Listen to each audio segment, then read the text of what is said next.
Morning, guys. Okay, so this is Loretta with Liberty Microfarm. If you are new to this channel, thanks for stopping by. I appreciate it. Feel free to hit the subscription button and the notification bell because I don't get videos out very often, as much as I would like. And if you hit the bell, then you know when I get a video out. For those of you that have been following, thanks for stopping by again. Appreciate it. So today we are headed back down to Adam's Corner Garden of Eden. For those of you that have been following, you know that Liberty Microfarm has teamed up with Adam's Corner Garden of Eden, which also happens to be my sister's property. We are doing a Feed the Community project. Now, this was a project that we started talking about back in January, well before the whole pandemic thing. Liberty Microfarm is moving off of the leased property that we have been on for a little over a year, and I wanted to continue farming within whatever capacity I could do. And so we started talking to my sister, and it came to both of us, and we were just like, you know what? She always has a garden, and she always donates some of her produce. That has always been her goal, to donate some of her produce to the food bank that she works at. And I had this brilliant idea to completely expand her garden to do all the things that I had planned on planting and do it in her space.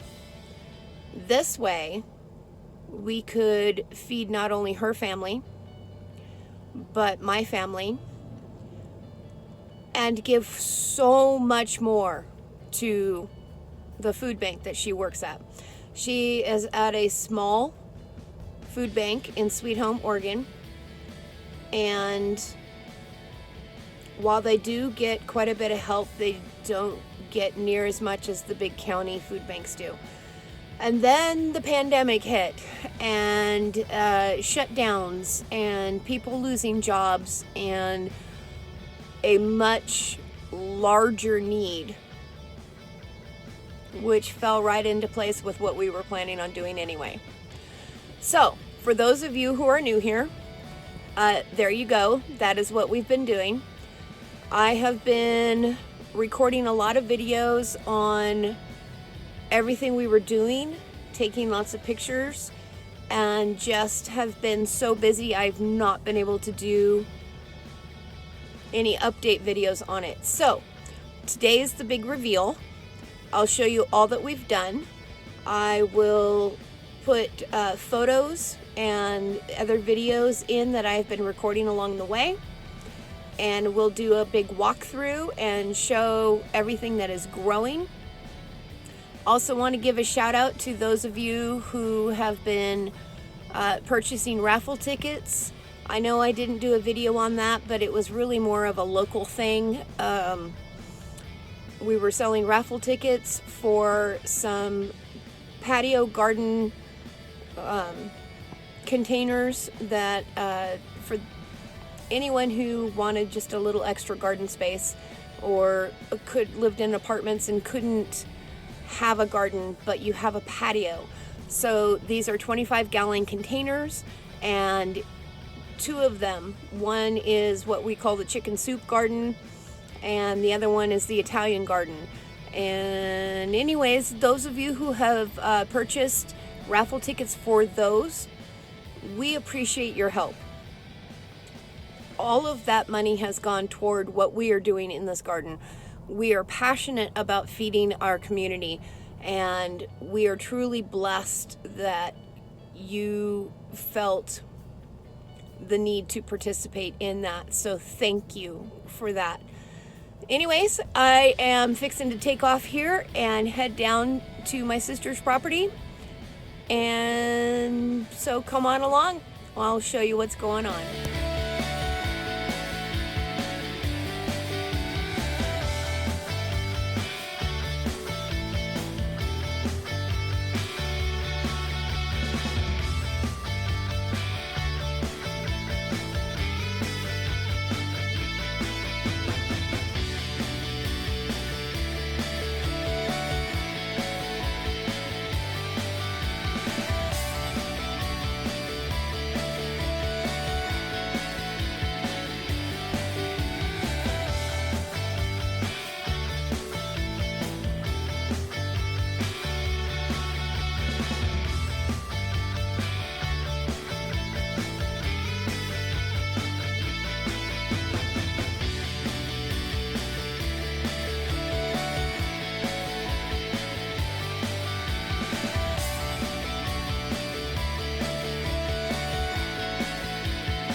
Alright guys, we're here.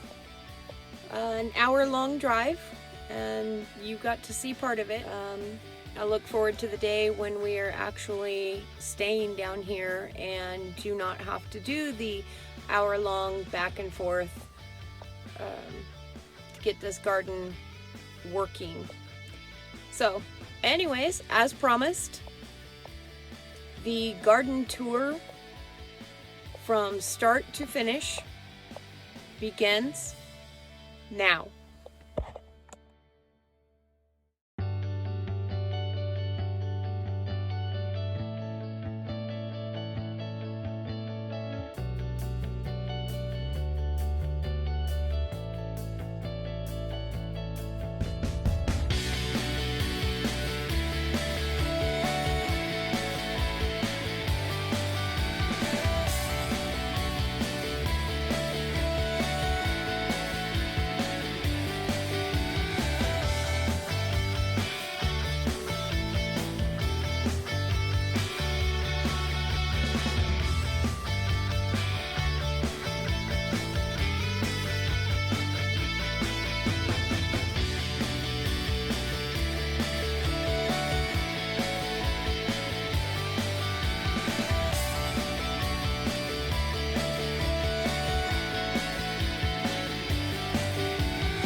Okay, so now that you have seen all the footage leading up to this point, let's take a look at what we're actually growing. Okay, so in these long beds, these 3-foot by 12-foot beds that you watched us build, we have 3 of them. They were fence boards, repurposed. You saw footage of us doing the sanding. The sanded sides are against the soil. So here in the first bed we have lettuce. This here is the Yugoslavian red. We have Grand Rapids. And I believe we have some Boston somewhere. That might be the ones down here. Let's see. Yep, big Boston right here. We also have kale. Right there, some dinosaur kale. We threw in some celery. We have beets. And over here we have this awesome bug netting, which apparently works really well, and we will probably get more of. Keeps the bugs out as well as letting water through with no problems whatsoever. And let's see, we have, this is the broccoli, which we have some weird mushrooms growing in here. Can you see that? Couple of weird little fungus mushrooms, whatever. And we have carrots that are doing pretty good. And some more Swiss chard right there. Over here is, I believe, the Savoy cabbage. And we have onions and more Swiss chard. We did everything in the square foot method. So that's why we are able to have so much crammed into these boxes. Hoping for a good harvest. Okay, so over here we have a purple cabbage all by itself. We have more beets. We have more celery. And we have more beets. Lots of beets. And we have more carrots, which are not doing quite as well as the first bed under the netting. I'm not sure if birds are pulling them out. It kind of looks like it. You see that one right there? Looks like they're pulling them out. Darn birds. Back here we have pinto beans. Now, if you've ever heard the hashtag plant your pantry, well, these are pinto beans literally from the pantry, straight from the store, in the pantry, planted in the ground. Grow your pantry. Over here is the herb bed. We do have some more beets in here, but mostly we have some basil that is apparently struggling because it is being eaten and picked off by the birds. Not tossing that, we're gonna eat it. So, I'm gonna have to do something about that. Some of it's a little bit of sunburn, a little bit of transplant shock. However, the thyme is looking amazing. Alright, moving over here to the grow bags. These are 25-gallon grow bags. We have zucchini. Everything's looking a little yellow. I'm thinking it has some to do with transplant shock, but we'll get it fixed up. And in this bag we have, I believe, yellow squash coming up. Alright, moving on to the in-ground portion of the garden. Let's back up here and get a good shot of that. So the garden space is 15 feet by 25 feet. This is the first time using the woven ground cover. I think it looks cool. It has its advantages, but it also has its disadvantages.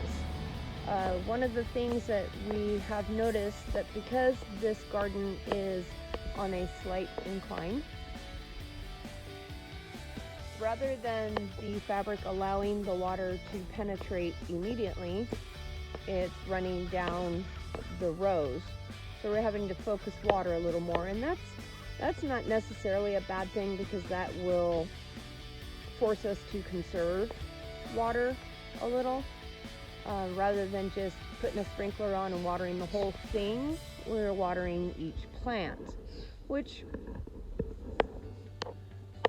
is not exactly fun, but conserves water, which is a good thing. So, good things are not always easy. So down here at the end of the garden, we'll start here, we have the Three Sisters project. We have corn, squash, and beans. These beans here are scarlet runners. They have the most beautiful red flowers when they are blooming. Looking forward to those. Over here we have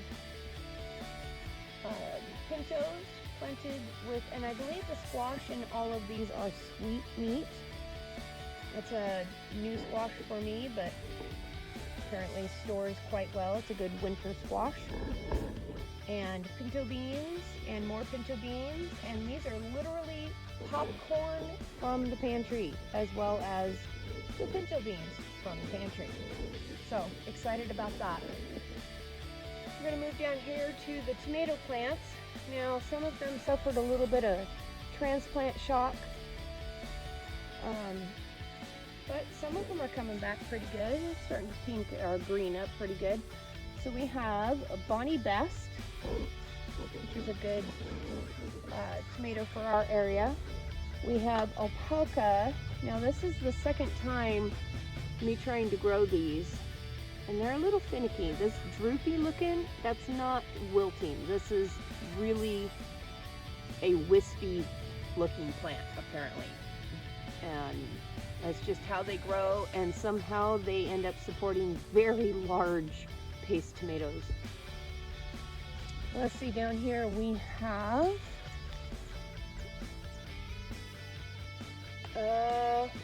Dr. Witchy Yellows. Those are my favorite. Then we have Homesteading tomatoes. See, again with the yellow, and we're not quite sure if it's a nitrogen issue or if it's just transplant shock. We're still working on that. We have some cherry tomatoes down here, and then we'll walk back up this way, and we have had birds come in and snap off the top of that one, but it appears to be trying to come back. These are the San Marzanos, which is an amazing paste tomato, one of my favorites. Then we have some more tomatoes down here, some Amish paste that are just really struggling, and I believe we're going to replace those today with some more of the San Marzanos and Homestead. Down this row we have yard-long green beans. Now these green beans produce beans that are about 2 foot long. So literally you take about 4 beans, cut them up, and serve a family of 4 for dinner. I mean, that's just crazy. So we're excited about those. Over here, Cheryl is working on the strings for the peas. Got all the peas are coming up. That's awesome.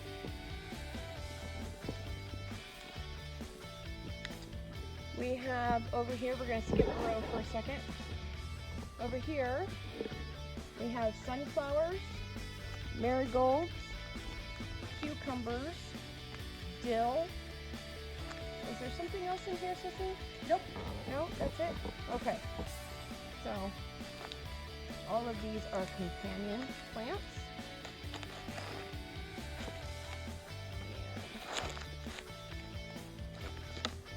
That brings us back down here to what is supposed to be more carrots. And we are actually struggling a little bit in that area. So, all right, we have more seed. And we will plant more carrots. We're doing in blocks. We're going to have a block of carrots here, and we were supposed to have those up and going and then do another block here, and in a couple more weeks do another block over here. So that just puts us behind a little bit, but we have the carrots in the front beds. So in theory, we're kind of right on track. Cheryl's over here working on the net. Say hi, Sissy. Alright, so over here are the first potatoes we planted. These are coming up nicely. We have mystery squash, which had started sprouting in the garden, so Cheryl has transplanted those. Let's move over here to the big box. This is a 3-foot by almost 11-foot box, and in it we have a trellis, which probably should have been higher, but it is what it is. And we have on, hopefully growing up soon, is the watermelon. These are the moon and stars, and see, we have more damage. Gonna have to do something about that. Back here are sugar pie pumpkins. And then one of the biggest mistakes was taking the other half of this bed and planting more potatoes. Now, more potatoes is awesome, but apparently the problem is potatoes do not do well, or melons don't do well next to potatoes, or potatoes don't do, I don't know. Anyways, together they're not supposed to be. So we've kind of last minute went in and hammered in some stakes to kind of get a barrier. We'll see how it goes. Down in front we have all of our peppers. We have mixed bells. We have sweet bells. We have a purple bell pepper, the one and only that sprouted. More mixed bells. We have lemon spice jalapenos. No, they don't taste like lemon. They are just yellow. Pumpkin spice jalapenos. Same thing, just orange. We have paprika. This is a medium heat paprika.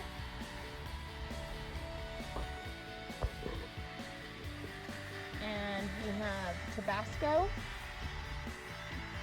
and green jalapenos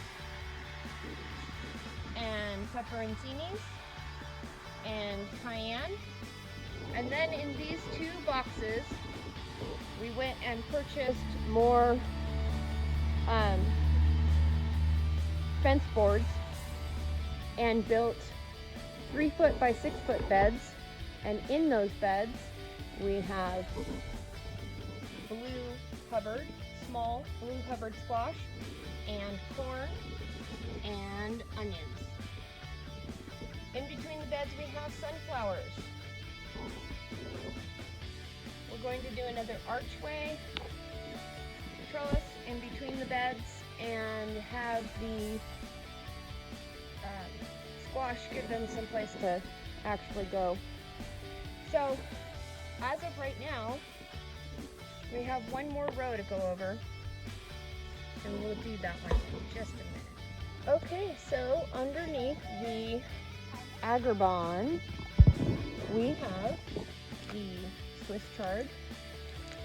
We have spinach, which is just starting to come up.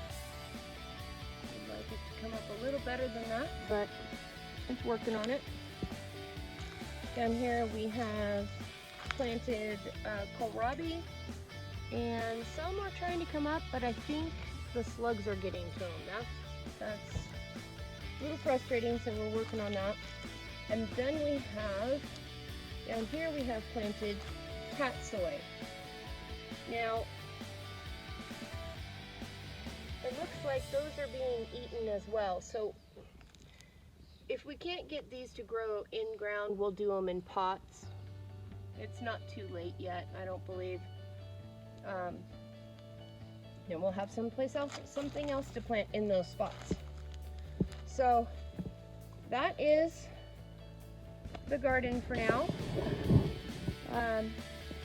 We had to redo the carrots down here, and instead of covering them with the plastic for germination, we have covered them with boards. The carrots that were up in the orange raised beds that I showed you earlier, those were covered with boards, and they literally within a week they were up. And so we're going to give that another shot right here. Replanted all the carrots, and I think in about a week we'll probably plant another section. As soon as these guys are up, we'll plant another section because we're kind of running behind on the carrots. And I want to make sure we have plenty of carrots. So anyways, guys, that is the garden, and that is what we have planted. We have a few other things like radishes and the cutest ever little mini bok choys that we're going to be planting as well. But for now, that's what we have growing, and we are hoping for good harvest. And like I said earlier, in previous videos, not only to feed our households, but to feed our community. And again, thank you to those who have purchased raffle tickets. I will be doing a drawing in a couple of days for those patio gardens, and we will just keep growing. So thanks again for stopping by. Hit the notification bell so you know when I have my next video out. Thanks guys, have a great day.